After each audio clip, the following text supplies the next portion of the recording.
Right. I think we're going to get started and we'll allow people to continue to filter in. Thank you everybody for joining us. My name is Drew Train.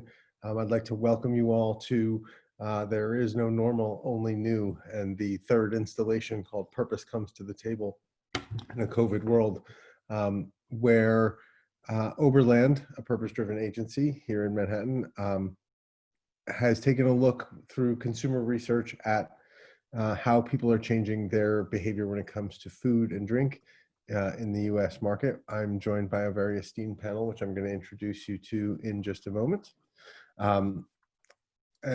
Before we dive into the research and today's discussion, I just want to take a moment to do a few acknowledgements and say thank you to some of the people who put this together. So from the Oberland team, I'd like to give a special shout out to Alex Borelli, Arnell Bosk, Bill Oberlander, Cam Scott, Kara Coffin, Davion Davis, Dhruv Nanda, Ethan Pritchard, Jen Komoto, Matthew Box, Eric Kasarski, and Ty Steinhauser for their work in conducting this survey, designing the graphics, helping support the webinar, and publishing the data.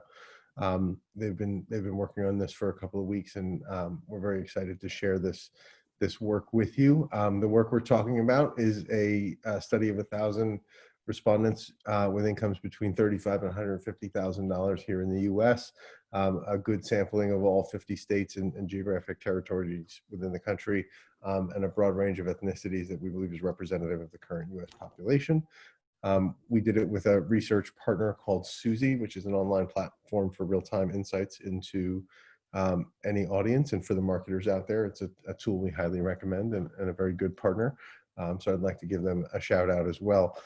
I'm very excited to introduce our panel. I'd like to start with Davion Harris, who's a partner and the head of strategy at Oberland.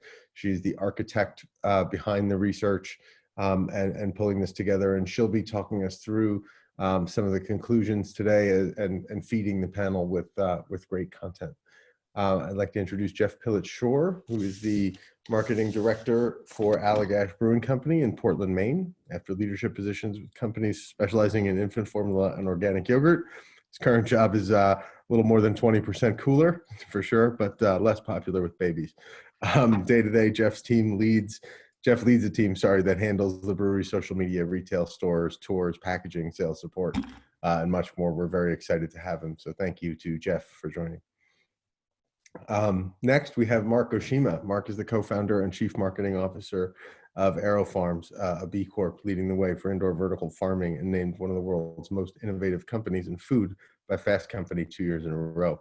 Mark's dedicated the majority of his professional career to improving our food systems, heading up the marketing teams for the Food Emporium, Citarella Gourmet Markets in the past. Mark's an incredibly passionate innovator and champion of the produce industry around the world. Recently, he's been recognized by Eating Well magazine as one of their 2018 American Food Heroes. So we're very excited to have Mark join us from AeroFarms. Next, I'd like to introduce Vanessa Pham, who's the founder and CEO of AmSum, the daughter of Vietnamese refugees and a Bain & Company and Harvard alum. She loves thinking about the cultivation of vulnerable and wholehearted work culture, painting watercolors and cooking all things fermented, caramelized, and braised. Sounds delicious. And she was recently named one of the top 100 home cooks by Airbnb. We're excited to have Vanessa. Thank you for joining us. And last but not least is Sam Denigan. Sam is the founder and CEO of Strong Roots, a global plant-based frozen food brand now available in your local Whole Foods. Founded in Ireland in 2015, Strong Roots has seen rapid growth in the UK and the US. And investors include the PE firm Good Partners. Sam boasts decades of experience in the food business, having grown up working in his family's fruit and vegetable distribution company. Sam was also a finalist in the EY Entrepreneur of the Year Awards in 2017 and lives with his family in New York City. So thank you to all of our panelists. We're excited to get started. And as the title indicates, we're going to be talking today about how purpose comes to the table. And I think the data that Davion is going to talk us through identifies some interesting conclusions about how in this time of COVID or since COVID has kind of come onto us, it's done everything from shift gender norms to reveal a tremendous support and love that may have been unspoken before for America's food and beverage industry and restaurant and bars. and really shown how people are taking to a new level, local to a new level, to the point where over 1 in 4 households are now growing their own food in one form or another. So really interesting data to speak about. We've got a great set of panelists who represent everything from raw ingredient manufacturer to full cooked meals to ingredient brands, and a great beer to serve with it. So we should have a lot of interesting perspectives. And with that, I'm going to turn it over to Davian, who's going to walk us through our first set of data. Great, thank you, Drew, and thank you everyone for joining us and the panelists. So yeah, for last time, for those who joined, we focused on COVID's impact from a branding and marketing perspective overall. And today, as the name suggests, we're going to be honing in on the food and beverage industry, which is particularly timely as we have many states reopening, including New York City, right, reopening outdoor seating on Monday. But of course, we're all very much aware that we're not out of COVID, and even as we move into reopening and striving for this sense of a new normal, we're seeing that many of those behaviors that we've adopted during COVID are really here to stay. And moreover, will make for what we're seeing and believe to be a much more purposeful landscape. So this discussion today will be broken down into 3 parts. So first, we'll talk about some of the overall shifts that we're seeing, whether it be in food growing, as Drew alluded to, preparation of food and consumption that is really sparked by COVID. We'll then move into some of those specific ways in which we're seeing consumers looking to food and beverage brands and the industry to step in and take a more active role in their meal times and even beyond that. And then finally, we'll talk about how these shifts that we're seeing really rooted in food and beverage are actually impacting a much larger cultural landscape and societal behaviors at a higher level. Potentially even shifting kind of some of those traditional gender norms, which is one of the more interesting or most interesting findings we were able to see. So first, as we talk about food behaviors, right, and some of these behavioral shifts, whether it's around obtaining ingredients, preparation and consumption of food, right, 82% of people are cooking more, which, right, not so surprising, where many of us are at home 24/7, we can't dine out. But as we look at not just what people are doing now, but as these behaviors are going to stick, right, we found that 53% plan to continue to cook more even after COVID-19, after they can go back out to restaurants and feel even safer, right? So, once we're, looking at these habits, actually considering it takes 66 days on average to establish a habit, and we've been in quarantine in some form for over 90 days, it's no surprise, right, that we'll see people continuing to cook more and almost driving us back into the 60s, 70s time era where people were primarily eating in their home. The other interesting thing that we're seeing is this idea of people growing their own food, right? And some of that, we had 1 in 4 people are actually growing their own food at home, some of that being hobby driven and, at home looking for things to do, but also this wider shift of kind of this MIY or make it yourself as we talk about approaching food. Right, and people looking for other ways to consume food and feel safer, even in terms of how they're obtaining their produce and other things that they might be growing. Right, so as we talk about this emphasis and focus around cooking and meal time, since we're in the home, have more time to prepare meals, whether it's out of necessity, again, people being home all day, dining out's not an option. Also for comfort, another interesting stat, we found that 2/3 actually look to food as a source for comfort now.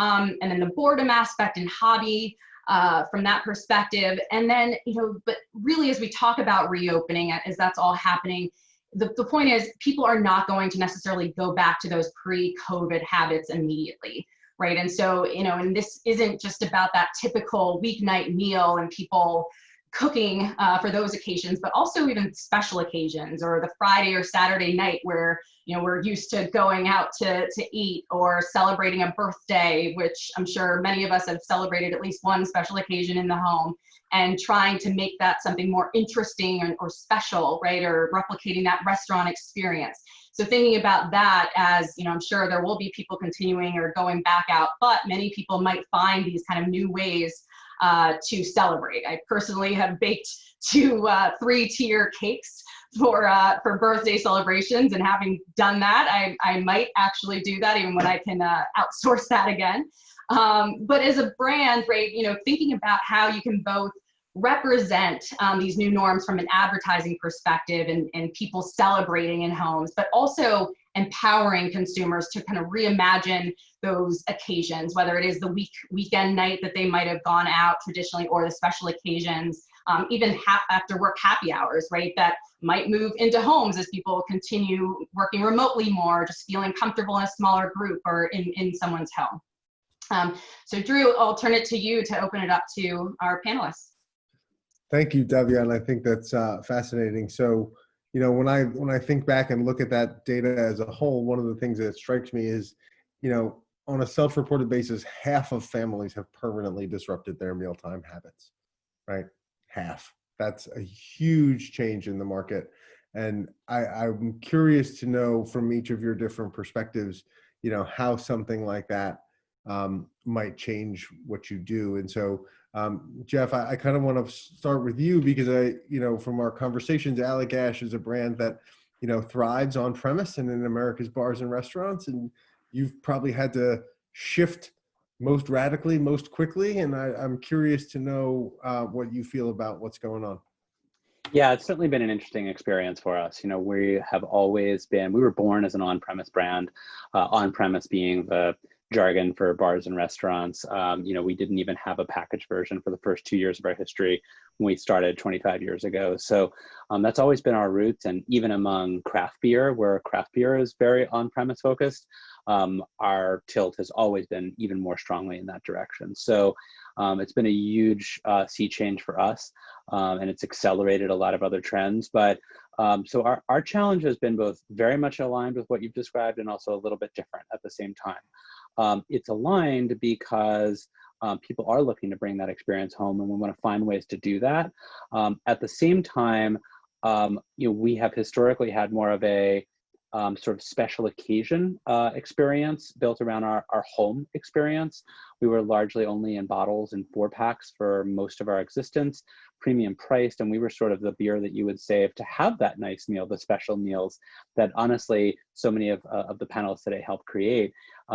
But now the opportunity for us is really, it's really every occasion. And so what we've been looking to do is sort of just show how you can bring that experience home, but in a casual, relaxed way. We don't want people to feel pressure around it. So frankly, if anything, our meal content has actually decreased since this began, because our meals were always very sort of gently aspirational. Oh, look at me sort of, shucking these oysters or making these lobster rolls.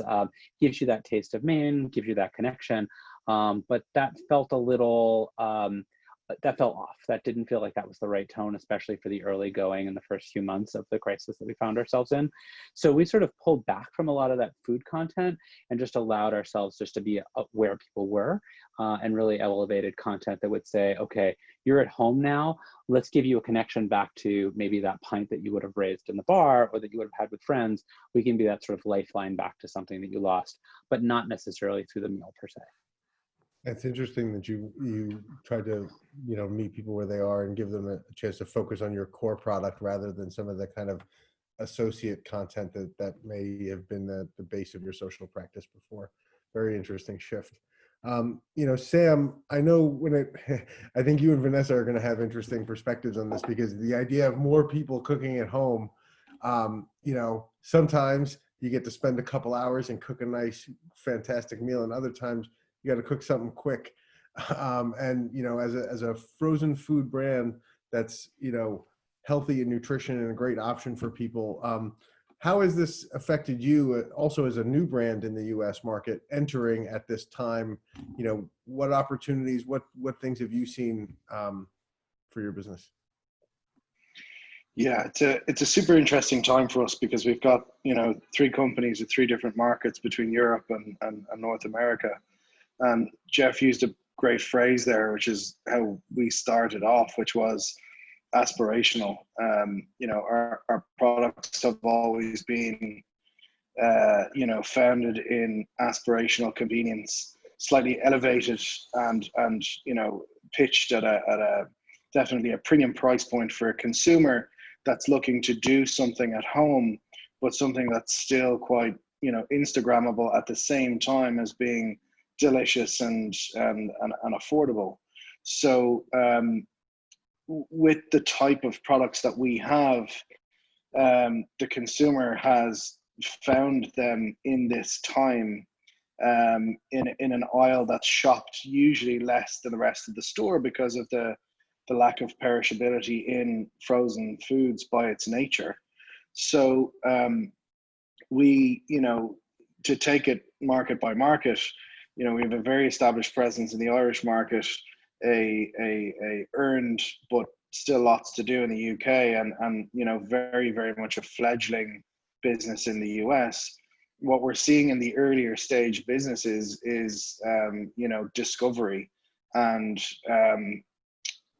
you know, we took the opportunity to revert to completely education communication instead of putting out the usual recipe content that was showing product in place. You know, we like to call ourselves the food Sherpas, where we, you know, identify the consumer as the hero, and us being a party that just assists them put their plate together. And I think without doing a huge amount of communication, we've been lucky in that the consumer has just found us out to be that in a market where they weren't previously looking. So we've been lucky in that new consumers are learning about us without a huge amount of effort, just by the fact that the frozen aisle has opened up a huge amount of non-perishable opportunity to consumers that normally don't cook for themselves. So our audience grew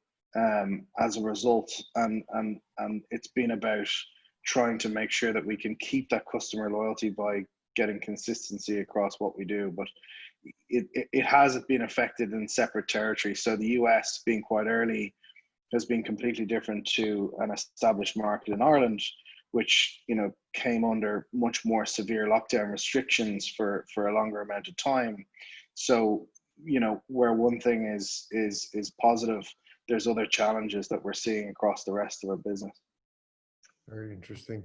And you talk about, you know, your aisle expanding because you know, people are home and having to cook more. And Vanessa, I have to imagine there's been opportunities that opened up for you as well as a meal starter brand.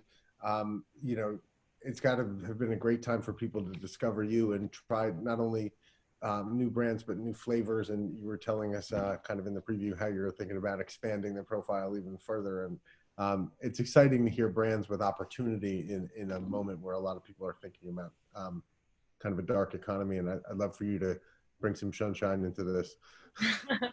Yeah, no, absolutely. I mean, we are just a couple months in, or a couple weeks in market now, and we've absolutely been learning so much these past couple of weeks about consumer behavior and how our product fits into their life.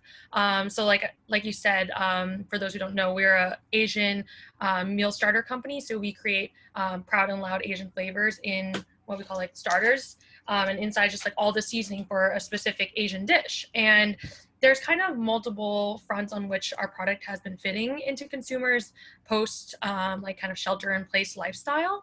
And I think that the big things that we're thinking about are, what are the future of great food experiences?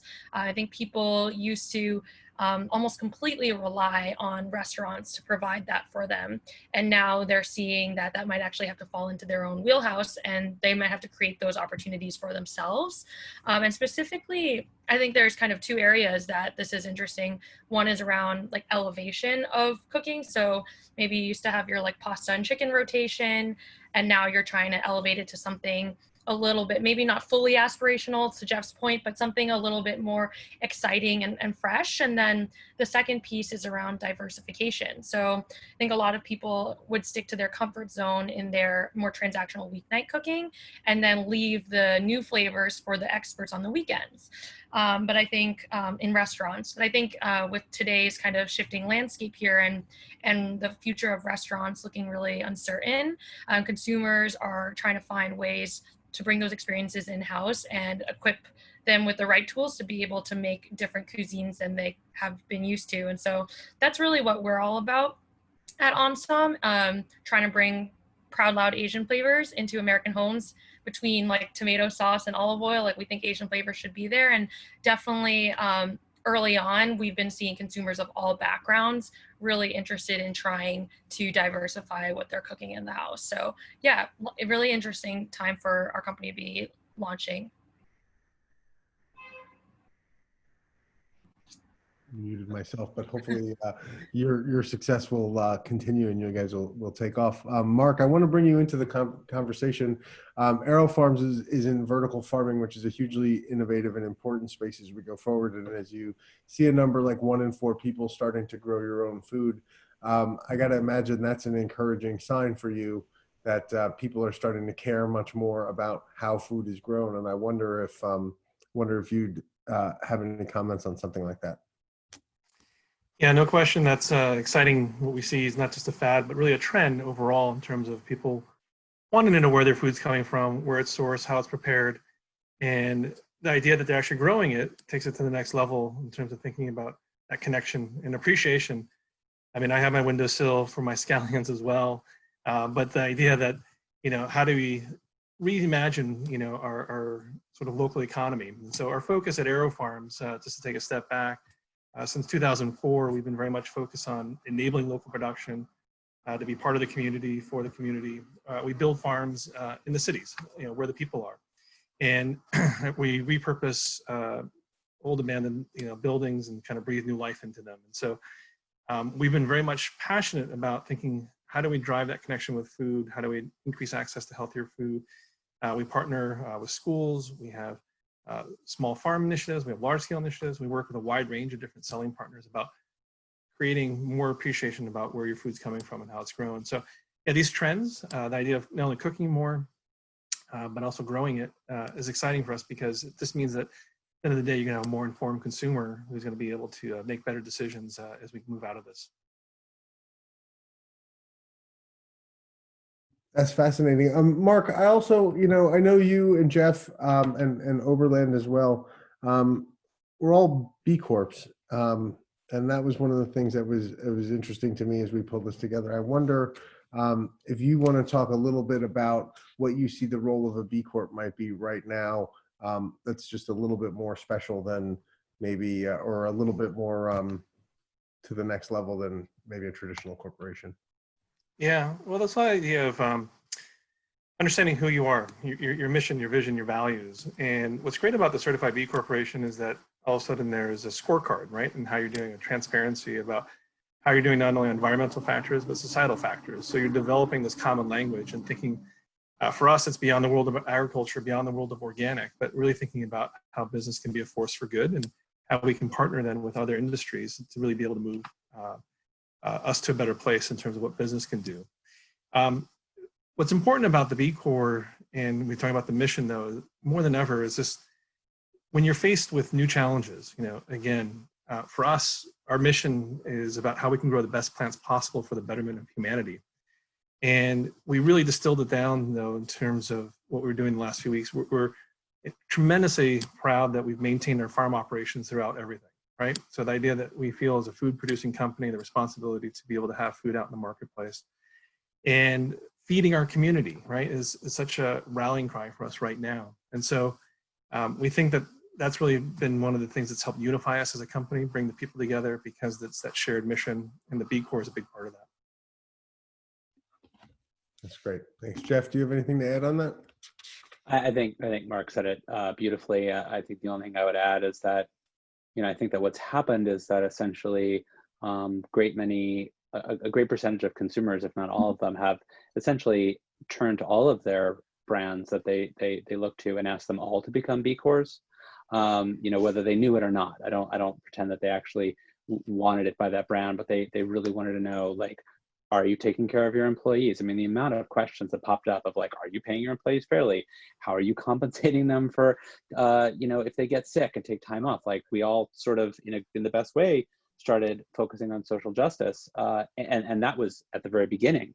So there's so many waves of that have happened since then. So I think I see it more as just being a B Corp was a reflection of the fact that we had sort of maybe done a little bit of the work ahead of time so that it didn't have to be quite as much of a scramble. That said, there's plenty of great non-B Corps that have also responded beautifully to that as well. But it was a bit like sort of doing a dress rehearsal for what we found ourselves in. Absolutely. I think the interesting point you bring up about employees is something we found in the last round of research, that was the number one thing that consumers cared about was, how are you treating your employees? And what are you doing to keep them safe? So with that, I'm going to turn it back over to Davian. She's going to introduce our next set of data, and the panel will be back in just a moment. Great. Yeah. So in great context here, as we talk about, these new behaviors that are happening and kind of that up or increased expectations of brands. But the other thing we wanted to dig into more specifically is, what consumers are actually looking for. How do you meet them based on what they actually need or are saying they need right now? One of the things that was interesting that actually came from a prior Suzy study is that nearly half, 49%, of consumers say they want to hear more from food and beverage companies. And that was actually the most of any other category, including financial services, even healthcare companies during COVID. But that really speaks to how top of mind it is for people right now as we're thinking about what's for dinner, what are we feeding our kids throughout the day? How are we keeping ourselves occupied, whether it's, baking or growing or what have you. But that was really interesting context as we went into this study and looking at specifically, if we go to the next slide, Ty, in terms of what they're looking for. So half, and this was the top thing that people were looking for, more recipes and family meal ideas from brands.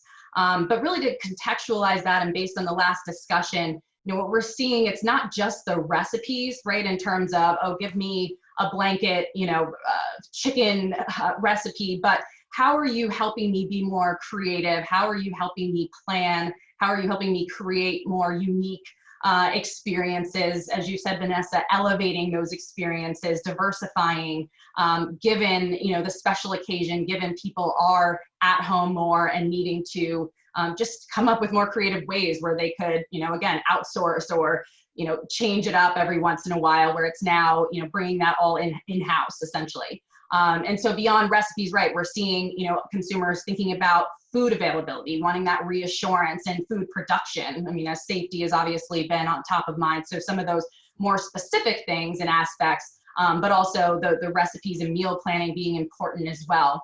And so, on a practical level, right, this is the first time in modern history where our food supply and the food service industry has been impacted. Even looking at other recessions, right, the food service industry that remained a lot of ways, right, and it was other things that were impacted, whereas now we're seeing so up close how much of the recession or of COVID is impacting that particular industry. So that's one factor, one piece of it. But also kind of this sense of intentionality that we got to from the first section, or kind of alluded to, but where meals were once kind of an afterthought, whether it was figuring out what to make for dinner at the last minute as you're on your way home from work, or something, again, that you could outsource, whether it's going out on weekends or special occasions, getting that break. Now it's becoming so central and front of mind in people's lives. And so it's kind of taking on more of this sense of focus, right? Whether it's people growing their food, and which takes time and energy and resources, right? Or, what do I have on hand? I don't want to go to the store again, so I'm going to try to flex the ingredients that I have. And so thinking about, right, from a brand perspective, how we're looking at it, going from a food brand, right, to a meal brand. And even thinking about the recipes that you're providing, which might have been nice to have, or something that makes good content on social. Really it's how do you help them do more, right, with the ingredients they have on hand or have grown themselves even, help them be more creative, a better chef, mimic that restaurant quality experience. So thinking about, how your brands can really elevate or help consumers take what they have and what they know to the next level is really essential as we're looking at this data. I'll throw it back to you and the panel. Excellent, thank you. So we talk about people want. Also, just one programming note: the Q&A is open. If people in the audience want to ask questions, please feel free to. You know, Vanessa, I think this one plays right into you. People are looking to be meal brands. You're providing the starter kit. You know, how do you think about this as a great opportunity for you to go beyond just kind of the seasoning package and for where you might find partnerships and things like that? Yeah, no, absolutely. I mean, I think one of the things that we are finding is that there has been a sweet spot for our consumers when it comes to providing content that's helpful, and that's providing guidance but not restriction. Because people want help, but also they have limited pantries and limited access to certain fresh ingredients. So to our end, what we've been doing is, you know, every single one of our starters comes with a printed recipe card for like a specific protein, but we've supplemented that with on our website with a bunch of different proteins that you can pair with different starters, because we know people have dietary preferences, dietary restrictions, and also sometimes they're just working with what they have in their fridge. And I think that's been really important, is to allow people to feel empowered with your products, to prepare them in different ways and to be able to flex to their preferences. But then as far as partnerships goes, yeah, absolutely. We've been thinking a lot about different creative partnerships. I think it would be really cool, for example, for our products to go with like a plant-based meat alternative.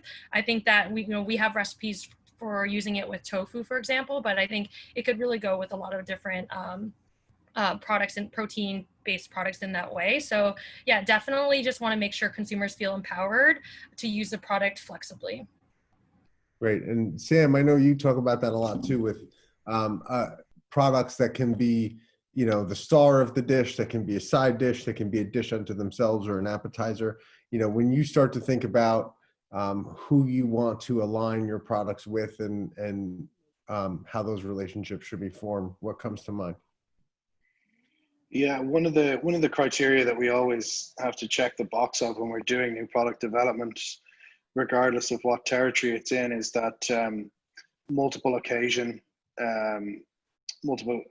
possibility. So, you know, we started out as a side of plate brand. We developed into side of plate plus center of plate, and now we're looking at specific occasions which are in growth, particularly with breakfast and carbohydrate and meat alternatives like cauliflower and our veggie burgers, which can be used in multiple occasions, whether it's snacking and or meal times, or even just easy and convenient meat alternatives for kids, for mums and dads who are time poor. It's a big part of what we do as a brand, and while it's being focused on more and more now that people are being forced into their homes, it's always been an aspect of how people who do cook at home on a regular basis need their products to function for them. So we see our products being used in various different ways. You know, vegetables being used in desserts as well as in breakfasts and brunches. We also see a lot of collaboration with other brands. So when we exist in any of our digital platforms, it would be often that we're being championed beside another part of the plate. So whether that's a veggie burger or a meat alternative burger at the same time as some sort of condiment or seasoning, like what Vanessa has, in addition to what even the beverage could be, whether it's a health benefiting alternative soda or a craft beer or cider. People are shopping for trends relative to things that fit their lifestyle, and that's not new. I think we're just seeing it being catalyzed by consumers in particular, who just weren't preparing food in the home. So I think we're also probably just on the verge of a huge amount of increased competition simply by the fact that new product development territories are going to expand to suit this new habit lifestyle. Davion spoke about the 66 days to develop a new habit, and having been indoors for 90 plus days, I think more than, you know, our brand was born out of you know, a time and an opportunity of previous recession in Europe, where people were looking for better, higher quality food options that they could use on multiple different occasions. This time around, we've been, not only have we been forced inside our homes, but we've been forced to become, you know, more flexible and more agile about how we're eating and when we're eating. One of the big trends that we'd spotted, you know, in the last couple of years is the fact that, you know, meal times have changed. That the number of people who contribute to meal times has been reduced, you know, to single people making a huge effort to cook for themselves, and the amount of eating occasions per day has moved from, you know, 2 or 3 staples up to 7 to 9 between main meals and snacking occasions. So all of our products have to fit into that new normal, and thankfully, you know, this is something that's been on our radar for a while. But I can tell you that all of our new product development categories for the USA, for example, are focused on less center of plate and more snacking occasions because of those smaller consumption occasions that people are now accustomed to. It doesn't mean that the bigger traditional time of day or, you know, Sunday meal is going to change, but it does mean that those parts at the center of the week are going to become much more flexible. Very interesting. Very interesting. We do have a question from the audience for Mark. So what do you think the future of urban farming looks like? And what are some of the challenges for entrepreneurs in the space, given that you've been there for a good while? Well, we see, as we mentioned, that this is not a fad, but we think this is a trend, right? In terms of understanding where your food is coming from.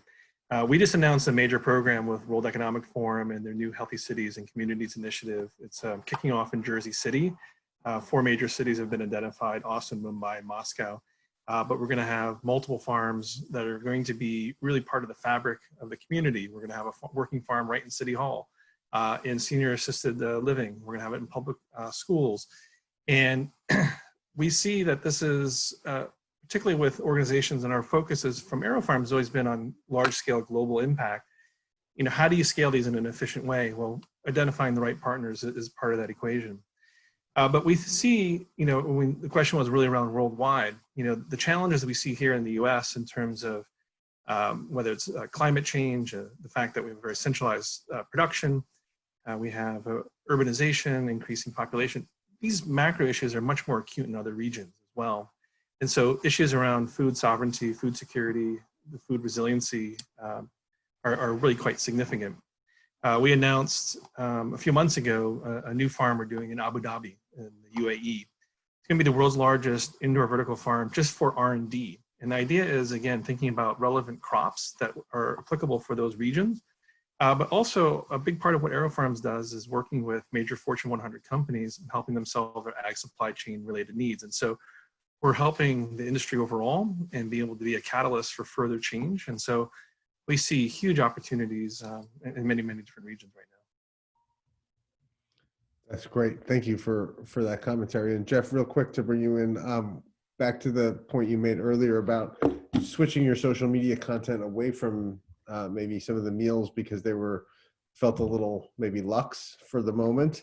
Have you started, now that people have kind of resettled and readjusted, have you started to look for, you know, the perfect home meal to pair with your summer brew? It's starting to show up on our radar more and more. I think that said, with the summer, people, you know, alcohol is one of those things that actually does play a role in so many different occasions. So, you know, now outdoors, getting outside, creating those kinds of moments those are also elevating for us as well. So I think, you know, knock on something like wood, hopefully it'll be the fall as we really start to get back into meals. You know, what we really replaced a lot of our content with, and I sort of hinted at it, but we were doing main moments every day there for several months, and we got some of the most extraordinary feedback I've ever received for anything I've been a part of in our career. It's not, you know, really, it's my team that did it, but just simply showing people, you know, a sunset or a sunrise, peaceful moments was very moving and emotional to people. And so We were doing that every day on social media, multiple times a day, on multiple times a week in newsletters, and we actually had people calling us, which is crazy to think that anyone would pick up the phone, and that was nice to see that we could play that sort of emotional role for people. So I think you're going to start seeing a little bit more from us around meals, but that won't really dial up too significantly until the fall. What I'll say is that for us, the content challenge is it's related to what I've heard from other panelists, but it's a little different in that it's really striking how confusing beer still is to people. And I really respect that. I think all of us have some category that we're somewhat intimidated by. And so we've actually found a lot of success in content marketing around really basic topics. Just simply describing styles of beer, stout versus porter. Is it okay for cold beer to warm up? You would not believe until you work in beer how many people ask that question. A wheat beer versus a wit beer versus a Hefeweizen. Those are blogs that we've written that show up on first page of Google rankings and continue to generate content for us. So I think bringing it back to the topic and other panelists, I think, finding the challenges that your consumers are struggling with and then meeting them there is always critical. You hear like, well, I want to talk to you about this, but actually you're thinking about this. So I'm going to come and join you in that place. It's been a very humbling experience for us and unlocked a lot of curiosity on our team. Fantastic. It's a good gift on your part and way to stay kind of with the market there. Davian, do you want to come back and take us through our next setup? Surely, yeah. So we talked about the behaviors, the expectations around what food and beverage brands should be doing now and moving forward. But let's talk about who first is doing kind of the behavioral shift and some of the interesting things we saw there.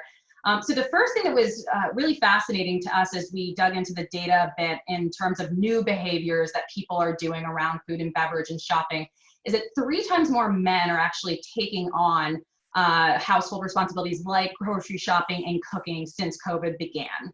And when we dug into that and looked across the categories specifically, versus, in terms of men versus women, you can see whether it's, we go to the next slide, Ty, buying food in store, whether it's ordering groceries or food or even growing food in particular, you see the differences, which were significant in most all cases between men and women in particular, and seeing for the first time many men playing this more active role in their households. Also, as we look at cooking in particular, we're seeing that 82% of men say that they're cooking more since COVID began. So, as we think about that or break that down a little bit further, right, working men in particular, spending significantly more time at home, right? So we're seeing more men taking on a bigger role. And beyond this really just being an interesting shift in shopping and cooking, we really imagine this could have greater implications as we challenge some of those traditional household gender roles in really a way that we've never seen before, even as we further it out to cleaning, taking care of children and so forth.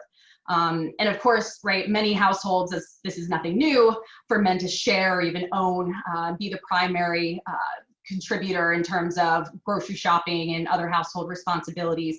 But given the data across America, we are seeing a clear shift that's happening.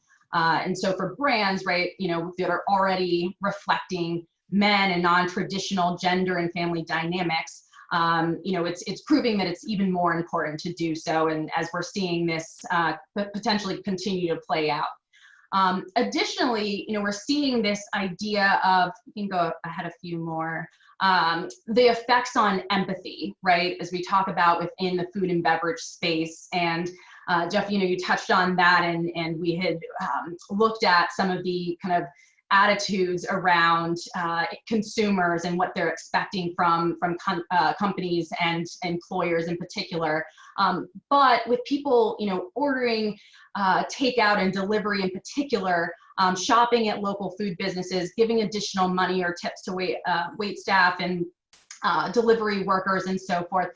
We found that people are doing these acts specifically, as they say, to support the industry or the workers within the industry. And so, as we think about all the attention and spotlight that's been on healthcare frontline workers, but also as we're seeing for the first time, really people seeing up close how critical workers, in the food delivery space, those working in restaurants and grocery stores, particularly right now, and literally putting their lives on the line to keep us fed, that can be home during this time. People see that, right, and have that empathy and want to support them accordingly. And we're really thinking that we'll see that empathy stick as people do return to dining out, right, whether it's tipping or just looking at those in the industry with a different lens, and really having kind of a newfound respect and appreciation for those individuals. But at the same time, and Drew mentioned the stat that we found, one of the top drivers, or one of the top things that consumers are looking for brands and companies to do right now is really support their own people.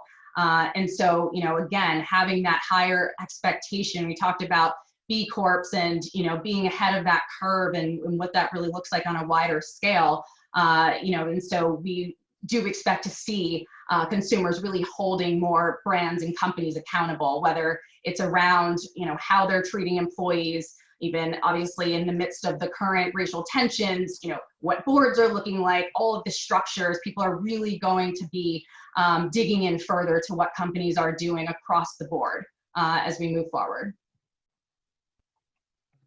So Drew, I'll turn it back to you in the panel. Thanks, Davion. And we've got about 10, 12 minutes left. So as we think about, traditionally food marketing has been targeted a lot at mom. But it looks like there's some opportunities with dad. And I wonder as marketers, what some of you might think. So Jeff, I'm going to start with you this time. You think there's any shift in the gender base and how you're looking at marketing? I mean, as a beer brand, are you more focused on men to begin with, or? No, we've always been, I think we've always prided ourselves on being an all gender brewery in terms of our approach. Just in terms of who enjoys our beer, one of the things that stands out is that it's, I've even been a part of consumer research where I've had, sat in rooms with men and they've talked about how it's a beer that men and women drink, women and men drink, and that it's something that's really important to them. And so, if you look at a lot of our content and messaging, it's more of a sort of, we're sharing our stories out with you. We want you to experience what we experience. We want you to be able to be a part of that. Oftentimes there's really not even a lot of people in what we do, whether it's literal imagery or just the content that we're creating. So that has definitely not been a shift for us. I think that said, broadening the base of people who are shoppers is absolutely good news for everybody. In prior careers, I used to work on marketing to moms and moms as shopper and moms as buyer, and, had to make the case to some, old school marketers, not much older than myself, that like, we should consider that dads occasionally purchase things and that men occasionally purchase things. But thankfully we get that it's very, that it's very inclusive. I think for us, the biggest shift is just the changes in when and where people are purchasing. So this is there's a whole other panel, but the immediacy of online purchase and beer delivery and delivery via other channels has changed the nature of the connection with the brand. And that's been much more of a change for us than a gender shift. That's great. Sam, I'm going to come to you next. And then Vanessa, we've got a question from the audience for you. But the frozen aisle has typically been one of those aisles that Jeff talks about where the marketing has been to mom. And I've worked on some of those frozen food brands in the past. And I know, my partner, his last brand before going fully into purpose was Lean Cuisine, which lives right there in the targeting mom space. I wonder if you see opportunities, whether it's with, product or marketing to introduce your brand to the U.S. market in a way that suits an all-gender lifestyle. Yeah, we have always traditionally targeted, and we've even named her Sophie throughout the life cycle of our brand. A educated urban female with disposable income. And having come to the North American market, we realized that there's a huge shift, especially from the masses with various different documentaries, you know, principally and namely the Game Changers piece, which is pulling much more male consumers into the plant-based space, and therefore, you know, all of the aisles where it sits. We've actually gone a little bit further than consider. We've actually actioned some innovative marketing techniques in the last few weeks, considering that, you know, this is the best time to test any and all consumers in their homes while everyone is there in various different capacities within Jersey City. So Jersey City seems to be the place for innovation at the moment. We've set up a dark kitchen relationship with a business called Ghost Truck, where in the absence of a huge budget that we had set aside for doing samplings and demos in retail, we've actually started a full takeout and delivery menu with the dark kitchen, in order to be able to sample, deliver coupons, and promote our products on behalf of the local retailers in the area, being Whole Foods and Key Foods and a couple of other independents, so that we can actually drive sales for both retailers at the same time as getting them to experience the products cooked in home before they go out and buy them themselves. So the marketing is directed at where it's possible to purchase for retail, but the trial is actually showing us that there is a huge potential consumer upside to principally male consumers. The early stage data and analytics that we can see from the various different websites and points of entry are showing us that it's principally a male consumer who'd been previously going to other outfits that the restaurant and the dark kitchen have to buy meat products, and a huge focus on health within a time where it might be a little bit more difficult to get healthy. People are not getting out for as many runs because they've got a different lifestyle in the house. They're not doing the commute, so they're maybe not going to the gyms, which aren't open in the first place. So we've seen a huge interest from a male consumer there, that backs up your research, at the same time as finding a new way of demoing and trialing products which are mainly focused on a consumer cooking for themselves. Now we're able to trial those, but also get consumer feedback in ways that we've never been able to do before. So the trial is at a very early stage, but it's already showing us some really positive results, and actually so much so that we think it might be an opportunity for something that we can roll out nationally as we develop other markets in different parts of the country. So yeah, it absolutely stands up for the products as far as we're concerned. Great, I can't wait to get the brief. You know, Vanessa, we've got a great question here for you. You know, as a woman of color run brand, do you perceive your company's role as having a different role in achieving a more equitable world than I think every company has some responsibility in that space? Yeah, that's a great question. I really appreciate it. And I think, you know, it's a question that we should be asking all brands, you know, women of color run brands and non-women of color run brands. So I really appreciate that. And I think consumers are starting to ask these questions more, which is important. For OMSON specifically, we're a small young brand, but I think that's absolutely central to our mission and vision. On like the most the most core to our mission, I think, is the way that we think about the way the grocery store looks now and representation of different cuisines in the grocery store. So a third of the US is now comprised of immigrants and their children, which is a huge percentage. And still the grocery store probably doesn't quite reflect that.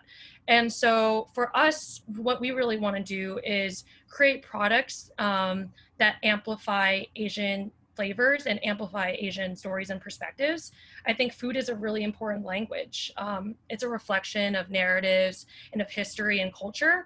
And so we think it's one that is meaningful. So to that end, we create products hand in hand with chefs of these backgrounds who are from these countries, to hopefully make products that honor and celebrate the communities and cuisines that are represented in our product line.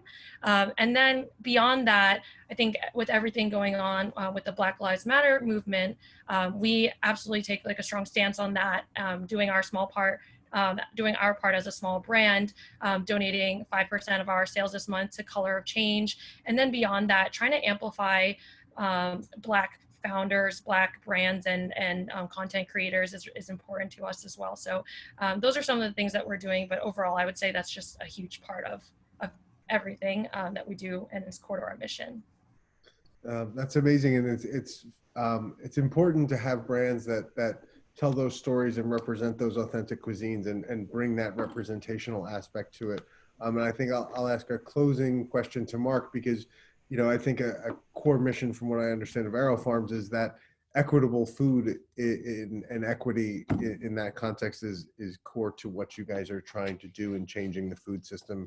And I wonder if you have something to say about what you're able to do in markets around the world, in terms of not just what you were talking about before with identifying crops, but making fresh food available to people can really change the landscape when it comes to food equity. Yeah, I think these are really important issues. And I think when you think about equity, it goes down to even more fundamental aspects in terms of livelihood and sustenance, and the idea that our ability to put farms, create jobs, and drive economic development is not only about how we increase access to healthier food, but be able to provide year-round employment, fair wages, benefits. And so we're seeing tremendous impact. The stories that our team members share, all of a sudden they have the financial wherewithal to buy a home, to bring a family member from another country. These are incredibly life-changing aspects that, when we think about the work that can happen. One of the programs that we're really excited about in terms of increasing access, we're very involved in New Jersey with a program called the New Jersey Reentry Program.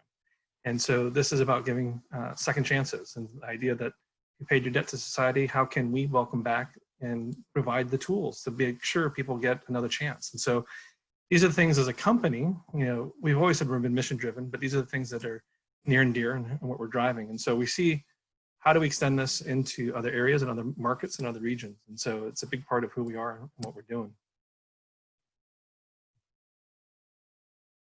You're on now.